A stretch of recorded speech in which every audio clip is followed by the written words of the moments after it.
Mga tol, good morning. Bali, may susubukan tayong product para sa motor natin.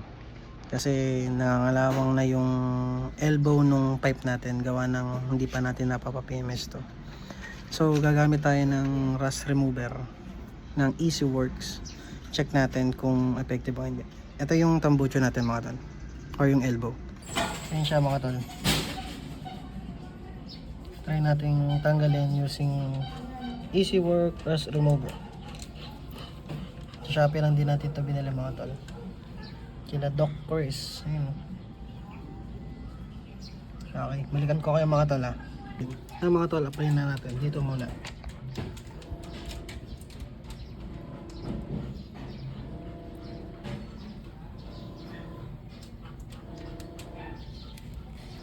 Tapos gagamit tayong steel brush.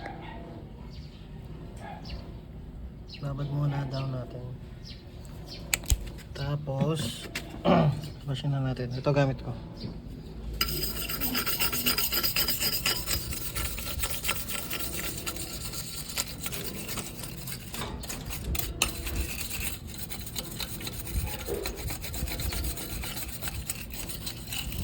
So mga tol, gawin ko muna ito ha. Balikan ko kayo after ng finished product. Okay.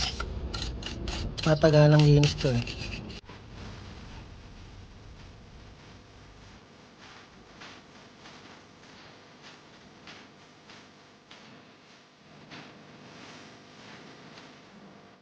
Yan mga tol, after 2 hours ng pagkikiskis gamit yung steel brush pati toothbrush.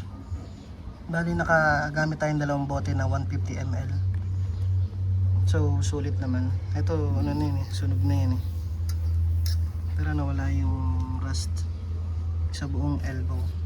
Ito mga pinag-weldingan yan eh. Nabuhusan lang din ako kaya di ko masyado na sa yung ibang part na masikip. Ito yung elbow. Sulit.